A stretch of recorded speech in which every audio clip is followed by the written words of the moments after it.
Hello, this is Faisal here. Welcome you all to study from home. Let's start with class 6 social science history portion with chapter number 6 new questions and ideas. Right.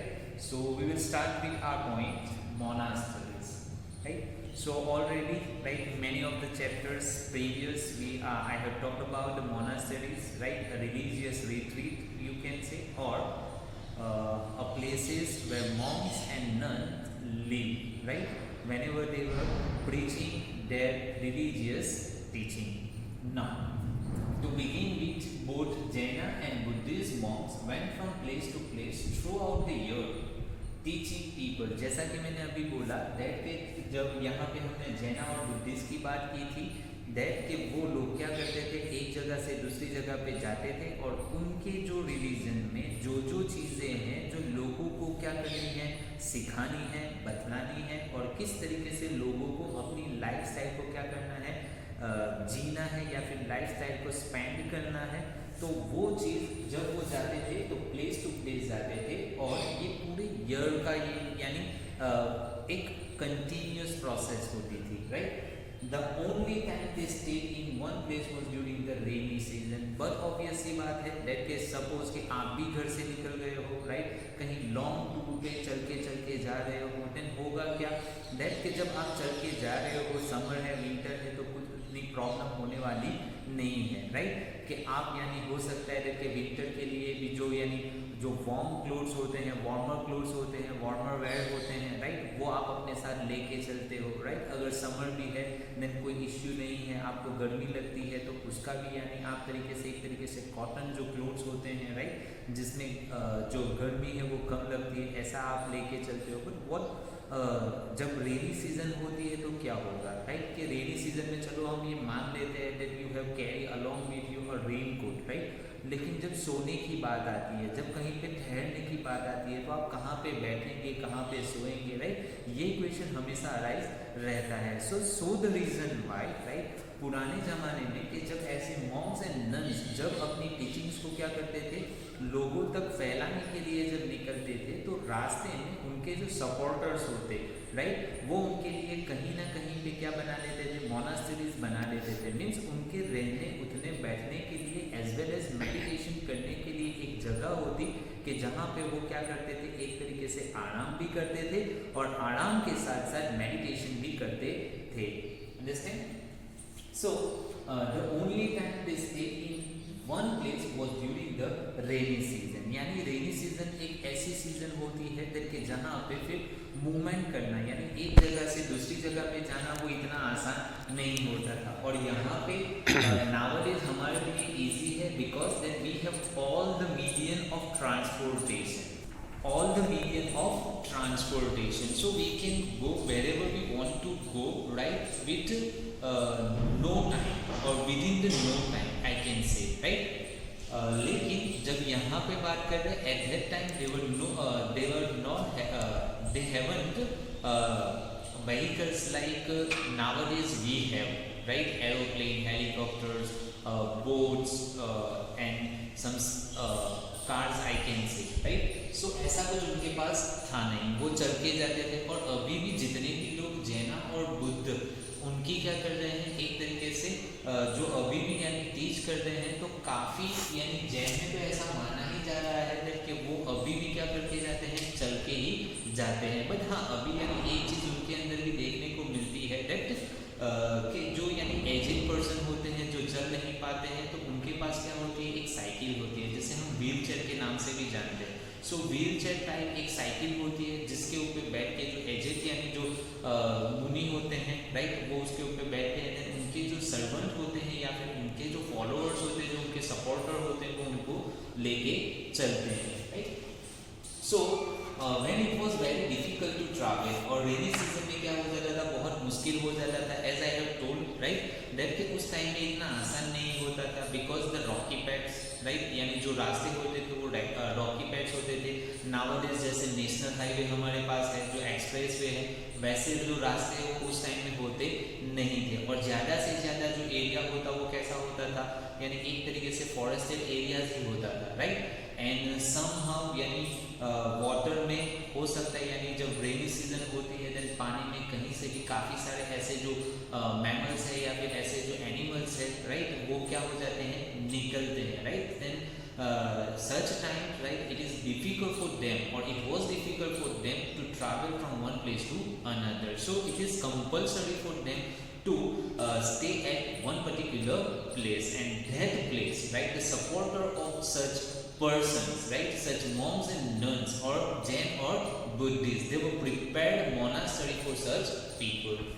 Now then their supporters built temporary shelters for them in the gardens, or they lived in natural caves in hilly areas. यानी कहीं पे garden में उनके लिए क्या बना दिया, एक छोटी सी यानी रहने की एक हट्स बना दी, या फिर अगर काफ़ी सारे जो फॉलोअर्स वो ये टीच करने के लिए निकले हुए हैं तो काफ़ी सारे यानी एक से हट के यानी जैसे रो हाउस होते हैं उस तरीके से रो हट्स बना देते हैं, देन वहीं पे सबको रहना है. तो कई मरतबा वो गार्डन में भी होता था और कई मरतबा नेचुरल केव्स मीन्स कि जो पहले से एक तरीके से केव्स की बनी हुई है, एक गुफा जैसा होता है, वहीं पे वो रह लेते थे. और कहीं कहीं पे ऐसा भी हुआ है कि जहाँ पे नेचुरल केव नहीं होती तो बड़े बड़े जो यानी एक तरीके से माउंटेन्स होते हैं तो वहाँ पे वो क्या करते थे, हॉलो आउट यानी उसको डिग करके एक केव बना लेते थे और वहीं पे फिर वो अपने सेल्स वहीं पे उनका क्या होता था, सेल्टर्स होता था और वो वहीं पे रहना पसंद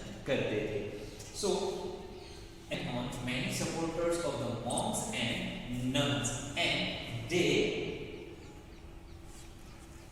themselves felt the need for more permanent shelters, and so monasteries were built. यानी यहाँ पे ये कह सकते हैं कि जो आज हम टेम्पल्स के नाम से जानते हैं, मॉस्क के नाम से जानते हैं, चर्च के नाम से जानते हैं, गुरुद्वारा के नाम से जानते हैं, श्रीनेस के नाम से जानते हैं, तो ये सारा का सारा एक तरीके से पहले के टाइम की बात करें या फिर जब उनकी एग्जिस्टेंस हो रही होगी या फिर जब वो सिचुएट हो रहे होंगे तब वो क्या थे, एक टेम्पररी सेल्टर्स हुआ करते थे. किन लोगों के लिए, यही जो मुसाफिर होते या फिर यही जो एक तरीके से पिलग्रिम्स होते जो एक जगह से दूसरी जगह पे यानी रिलीजियस टीचिंग्स के लिए क्या करते थे, जाते थे, तो वो उनके लिए एक तरीके से क्या होते थे, टेम्पररी सेल्टर्स होते. लेकिन फिर बाद में ये चीज़ क्या हो गई, परमानेंट हो गई, यानी लोगों को टीचिंग्स देना भी एक तरीके से अब क्या हो गया है, परमानेंट यानी एक रेगुलर वर्क हो गया है. तो अब वो जो सेल्टर्स यानी जो सेल्टर्स जो पहले एक टेम्पररी मोनास्टरीज थी अब वो कैसे हो गई है, permanent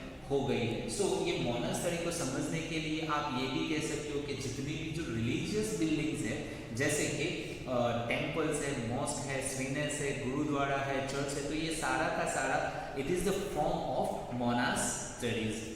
now so these were known as viharas, right. तो उसको क्या कहा जाता है, जो मोनास्टरीज है उसको विहारास कहा जाता है. विहारास मीन्स एक ऐसी जगह के जहाँ पे जो मॉन्क्स एंड नन्स है वो आराम के लिए जाते हैं या फिर आराम के लिए रहते हैं. Now here for this picture some information is given here, right? So let's just discuss it. A cave hollowed out in the hills. This is a cave in Kale, presently in Maharashtra. Monks and nuns lived and meditated in this shelter. यानी यहाँ पे ये जो picture में आप देख सकते हो, आपकी बुक में भी पिक्चर है, देन उसको क्या किया गया है, एक छोटी सी हिल थी या फिर एक बड़ी सी हिल थी, उसको हॉलो आउट किया गया है, मीन्स उसमें से उसको डिग करके क्या बना दिया गया है, केव बना दिया गया है. अब वो कहाँ में सिचुएटेड है, काले में सिचुएटेड है, जो नावदेश इसके नाम में यानी वो जो प्लेस था पुराने जमाने में काले, वो नावदेश किसकी जगह है, यानी महाराष्ट्र का एक पार्ट है. So this is the cave from Karle right in Maharashtra. So viharas were made of wood, यानी ज़्यादातर वो जो पहले के टाइम में जो ऐसी मोनास्टरीज बनती थी, राइट, मीन्स कि जो विहारास बनते थे तो वो किसके बनते थे, वुड के बनते थे. मीन्स कि अर्लीस्ट टाइम में ज़्यादा से ज़्यादा जिन टूल्स का या फिर जिन चीज़ों का यूज होता था उसमें मोस्ट कॉमन कौन है, वुड है, जिसकी वजह से उसका यूज होता था. नावदेश भी आपने देखा होगा कि काफ़ी सारे जो हर्ट्स होते हैं वो ज़्यादातर वुड से ही बनाए जाते हैं. एज वेल एज नावदेश तो अभी आपने गांव में या फिर ज़्यादातर विलेजेस में जो हाउसेस होते हैं उनके आपने सीलिंग देखे होंगे, राइट। तो उस सीलिंग को यानी एक तरीके से सेटल करने के लिए या फिर एक तरीके से वहाँ पे रखने के लिए as a support, as a medium क्या यूज होता है, वुड ही यूज होता है, right. And then of brick, फिर बाद में वो क्या आया, ब्रिक आया। एंड नाउअडेज तो हम देख सकते हैं कि ऐसे जो बड़े बड़े जो मोनास्टरीज है वो अच्छे अच्छे यानी जैसे कि जेडाइट मार्बल है या फिर इससे भी ये जो मार्बल्स होते हैं उनसे भी बनाए जाते हैं।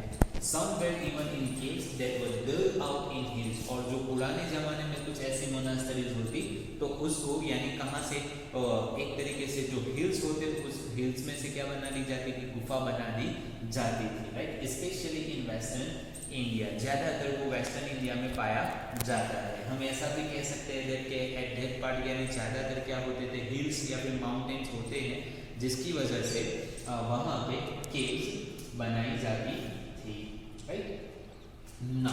अब this text tells us, right, so एक छोटा सा डिस्क्रिप्शन है, देख लेते हैं उसे भी। Just as the waters of rivers lost their names and separateness when they flow into the mighty ocean, right, यानी जिस तरीके से एक तरीके से जब रिवर्स है तो रिवर्स का जब पानी बहता है तो बहने के साथ साथ जब वो एक ओशन के साथ मिलता है तो जब रिवर होती है तो कैसी होती है, छोटी होती है, राइट। लेकिन जो ओशन होता है, जो सी होता है वो कैसा होता है, बहुत बड़ा होता है। तो जब रिवर का जो पानी है वो ओशन के साथ जब मिल जाता है तो फिर वो रिवर का पानी ना रह के क्या हो जाता है, एक माइटी ओशन का पानी रह जाता है। उसी तरीके से यहाँ पे एक चीज समझाई है कि so are varna and ranks and family forgotten when the followers of Buddha join the order of monks, यानी एक इसी तरीके से कि चाहे कोई भी किसी भी वर्ण का हो, चाहे कोई भी रैंक यानी उसकी जो एक तरीके से औहदा है, ranks mean here is a category of a person, right, on the basis of his excellence I can say or his respect I can say, right। जैसे कि फॉर एग्जांपल हमारी कंट्री का एक छोटा सा एग्जांपल लूँ तो एक सर्वोच्च यानी जो हाईएस्ट अथॉरिटी है वो किसकी होती है, प्रेसिडेंट की होती है। उनके बाद यानी प्राइम मिनिस्टर्स आते हैं, उनके बाद प्राइम मिनिस्टर आते हैं, उनके बाद यानी कैबिनेट मिनिस्टर्स होते हैं, फिर डिफरेंट मिनिस्टर्स, फिर उसके बाद आते हैं उसके बाद आते हैं गवर्नर के बाद आते हैं chief minister. So in such a case, right, यहाँ पे हम रैंक देखें तो सबसे पहला रैंक किसका होता है, प्रेसिडेंट का होता है। तो कुछ उसी तरीके से चाहे वो किसी भी वर्ण के हो, मीन्स उनके पास से कुछ भी एक्सपेक्ट क्यों ना किया गया हो, या फिर वो फर्स्ट सेकंड थर्ड या फिर फोर्थ वर्ण पे क्यों ना हो, उसी तरीके से रैंक चाहे वो फर्स्ट सेकंड थर्ड रैंक चाहे वहाँ पे क्यों ना हो, या फिर एंड फैमिली यानी वो किसी भी बड़ी फैमिली से क्यों बिलोंग ना करते हो। इन द सेंस मीन्स के रिवर चाहे कितनी भी बड़ी क्यों ना हो, लेकिन जब वो ओशन से मिलती है या फिर वो जो रिवर का जो मुकाबला जब हम ओशन से करते हैं तो ओशन कैसा होता है, कंपेयर टू रिवर बहुत ही बड़ा होता है, राइट। सो सिमिलरली अब ऐसे ही जो यानी औहदे वाले जो पर्सन्स होते हैं जब वो क्या कर देते हैं, फॉलोअर्स बन जाते हैं किसके, बुद्धा के, या फिर बुद्ध के फॉलोअर्स ने जो चीजें उन्होंने समझाई है, और वो जब मॉन्क्स बन जाते हैं तो वो क्या बन जाते हैं, सबसे बड़े बन जाते हैं। यानी उनके पास यानी उनसे ये एक्सपेक्ट किया जाता है दैट कि ये हमसे भी अच्छे पर्सन्स हैं, राइट, या फिर एक तरीके से ये बहुत ही वाइज है, wise in the sense means ये बहुत ही एजुकेटेड है, इनके पास जो नॉलेज है वो बहुत ही अच्छा नॉलेज है, मीन्स और एक तरीके से जो जिंदगी जीने का जो एक सही नॉलेज जिसके पास होना चाहिए वो इन्हीं के पास है, right.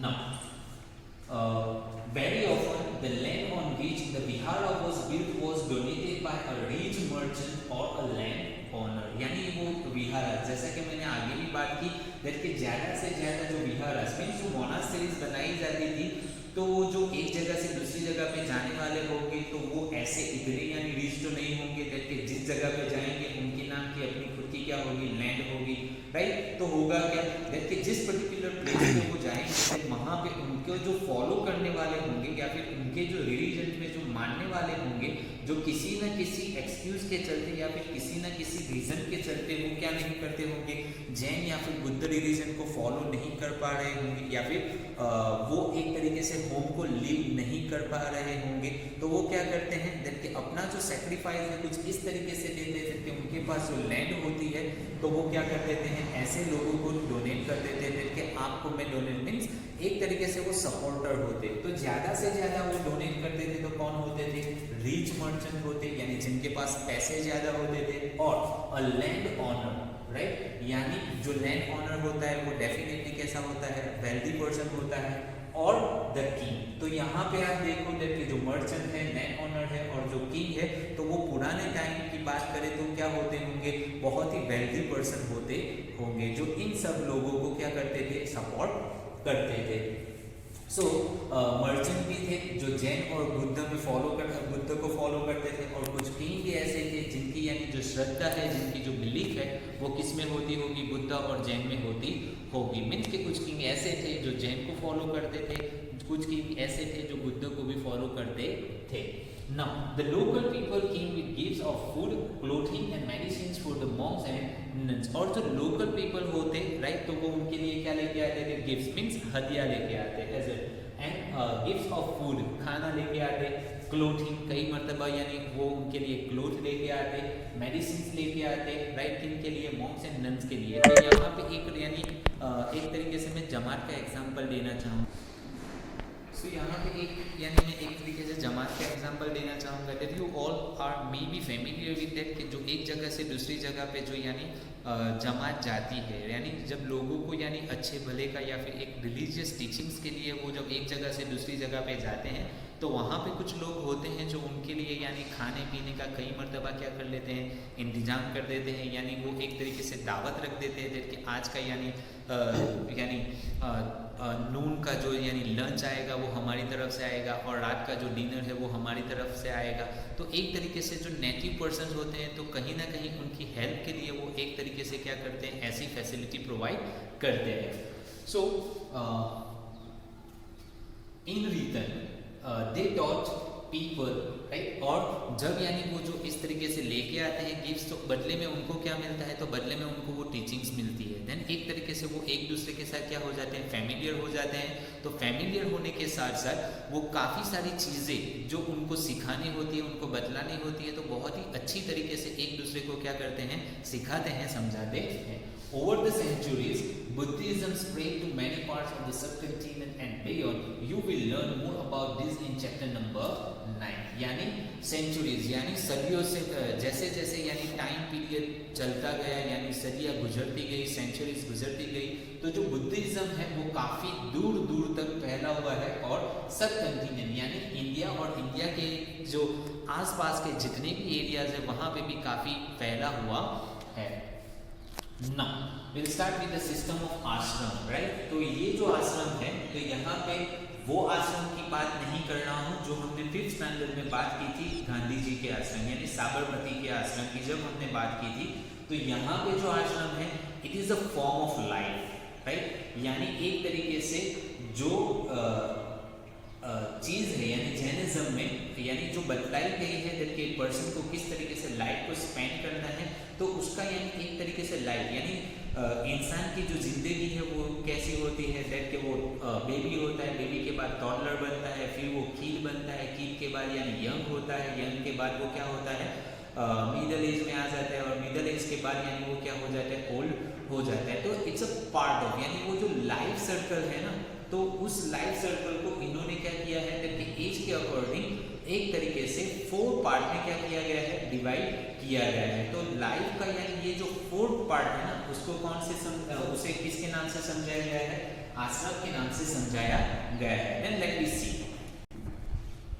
Around the time when Jainism and Buddhism were becoming popular, Brahmins developed the system of ashram. यानी एक तरफ जब जैनिज्म एंड बुद्धिज्म क्या हो रहा था, यानी बढ़ चढ़ के यानी अपनी टीचिंग्स को बतला रहा था, उस टाइम में जो ब्राह्मण्स थे, राइट, उन्होंने एक आश्रम यानी एक लाइफ सर्कल की क्या की थी, एस्टेब्लिश किया था या फिर डेवलप किया था। Here the word ashram does not mean a place where people live and meditate. यानी यहाँ पे ये आश्रम का मतलब क्या नहीं है, देखिए जहाँ पे ऐसा प्लेस नहीं है देखिए वहाँ पे जो पीपल है वो क्या करें, रहते हैं और मेडिटेट करते हैं। इसका ये मतलब कभी भी नहीं है। It is use instead for the stage of life, यानी इसका सीधे सीधे क्या मतलब है, दैट आश्रम means here the stages of life, right. तो कौन कौन से हैं, 4 आश्रम्स में रिकॉग्नाइज, उसमें है एक ब्रह्मचर्य, गृहस्था, वनप्रस्था एंड संन्यासा या फिर संन्यासा,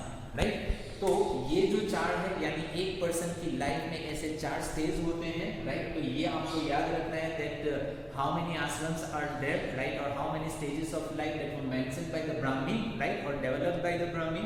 देन इट इज 4 ब्रह्मचर्य, गृहस्थ, वानप्रस्थ एंड संन्यासा। अब इसके यानी एक तरीके से ब्रीफ में यहाँ पे जो इंफॉर्मेशन दी है उसके बाद में उसके बारे में भी बात कर ले।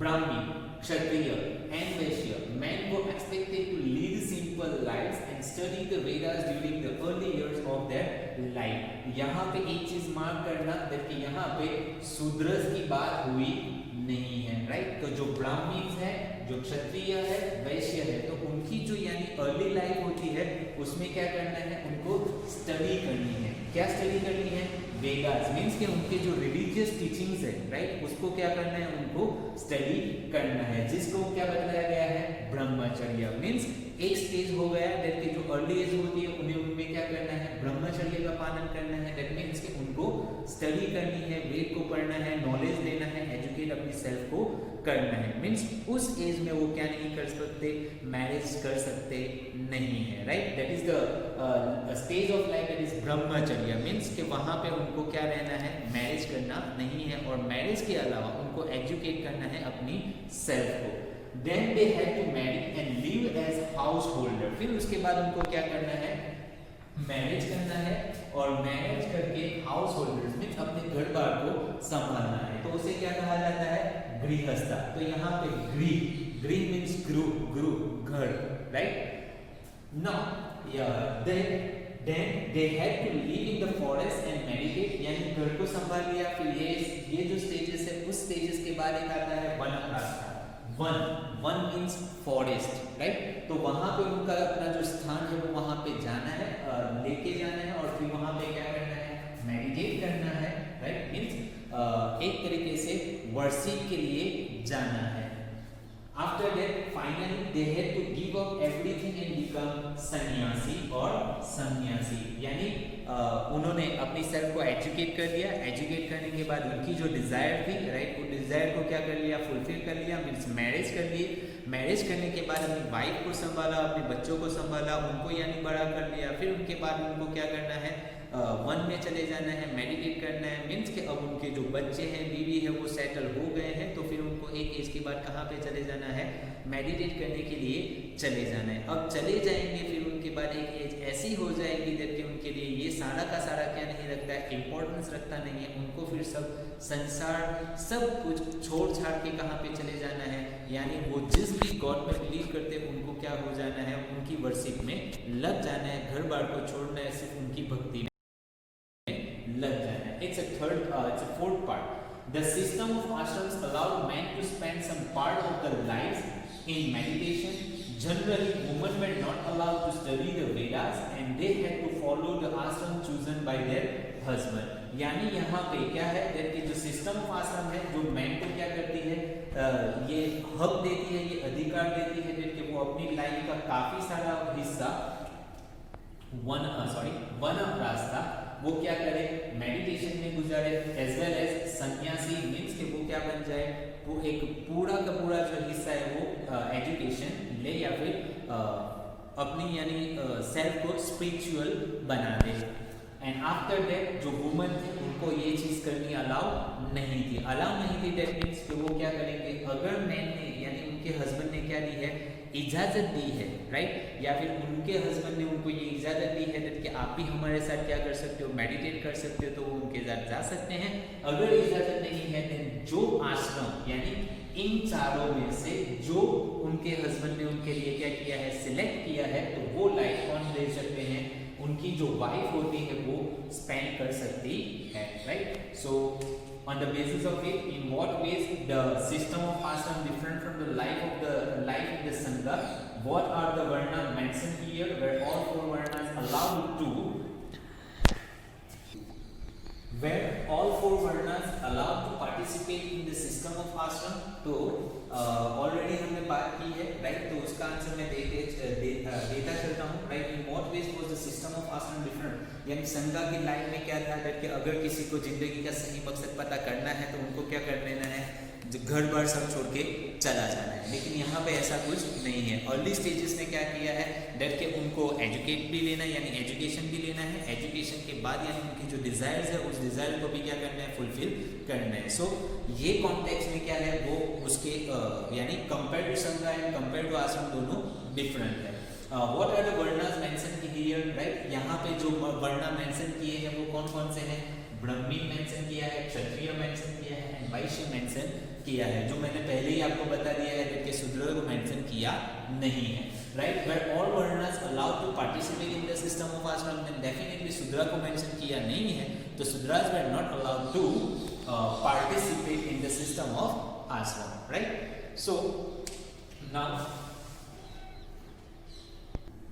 so here the last point of this chapter, elsewhere, right, find Iran in your atlas, यानी आप इसको फाइंड कर सकते हो.